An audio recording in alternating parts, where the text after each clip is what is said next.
Your living room isn't small. It's just badly lit and badly mirrored. Today I'm going to show you the exact way professional designers use giant mirrors to trick the human eye into thinking a cramped room is twice its size, and most people get it wrong in a way that actually makes their room look smaller. Stick around because mistake number 3 is the one almost everyone makes, and fixing it costs you nothing. Before we get into it, hit that subscribe button and turn on notifications, because this channel drops practical home design fixes every week that don't cost a fortune. Now let's get into it. Why this even works. Mirrors aren't just decoration. Your brain processes reflected space as real space for a split second before it corrects itself. That split second is what interior designers exploit. When light bounces around a room and a reflection extends a sight line, your nervous system reads a room as more open, even though nothing physically changed. This is why hotel lobbies, small apartments in Tokyo, and high-end showrooms all lean on oversized mirrors instead of oversized furniture. In 2026, with home prices pushing more people into smaller footprints, this trick has become one of the cheapest ways to make a tight space feel livable again. The size rule nobody tells you. Here's where most people mess up. They buy a mirror that's too small and hang it too high, thinking any mirror is better than no mirror. Wrong. A small mirror on a big wall just looks like a lost picture frame. The rule professionals use is that your mirror should take up at least 2/3 of the width of the furniture piece it sits above, whether that a console table, a sofa, or a fireplace mantel. If you're working with a blank wall with nothing below it, go even bigger.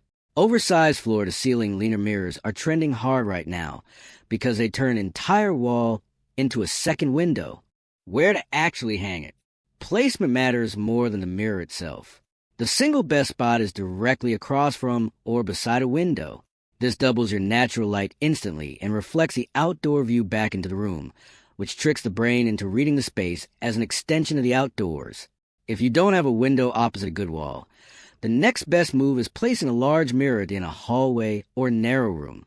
This stretches the perceived length of the space instead of the width, which is exactly what narrow apartments and rental units need. The mistake almost everyone makes. This is the one I promise you at the top. People hang mirrors facing a wall, a closet door, or clutter. A mirror doesn't just reflect light. It reflects whatever is in front of it. If your giant new mirror is facing a messy bookshelf or an ugly radiator, you haven't made your room look bigger. You've made the mess twice as visible. Before you hang anything, stand where the mirror will go and look at what it will reflect. If it's not something you want a guest to see twice, move it or fix it first. Height and angle. A mirror hung too high feels disconnected from the room and does nothing for the sense of scale. The center of the mirror should sit roughly at eye level for an average standing adult, which is usually around 60 to 65 inches from the floor. If it's going above furniture, leave about 6 to 8 inches of breathing room between the top of the furniture and the bottom of the mirror. And angle matters too. A mirror tilted slightly forward can reflect the ceiling and ambient light downward, which some 2026 lighting designers are using deliberately to soften harsh overhead lighting in small rooms. Multiple mirrors versus one statement piece. You don't always need one huge mirror.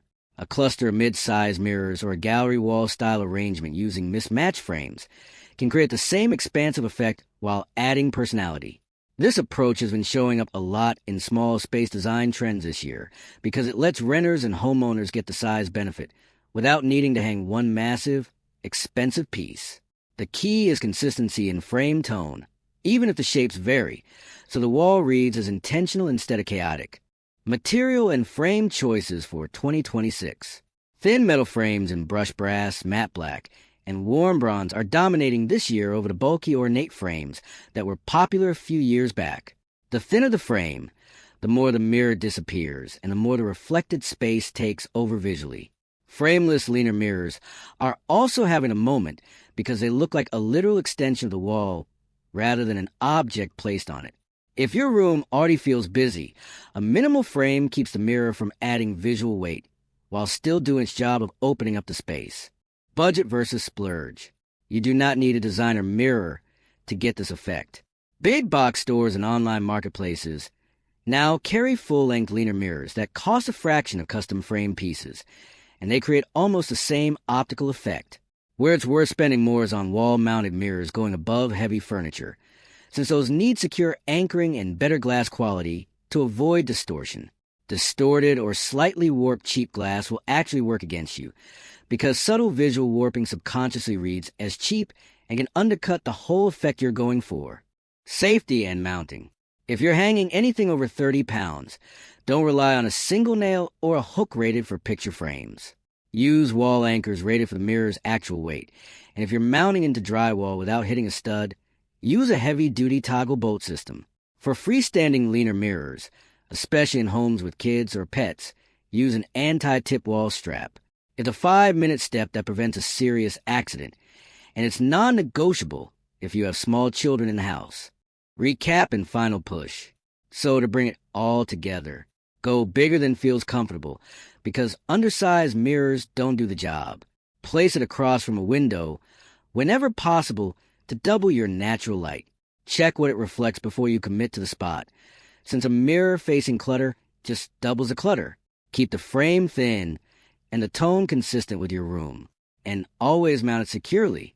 These are the exact steps to take a cramped, dark room and turn it into a space that feels open, bright, and intentional without moving a single wall or spending on a renovation. If this helped you look at your room differently, do me a favor and like this video so more people struggling with small spaces can find it. And if you want the full breakdown on lighting tricks that pair perfectly with this mirror method, I've got a video on exactly that link right here. So go watch that one next.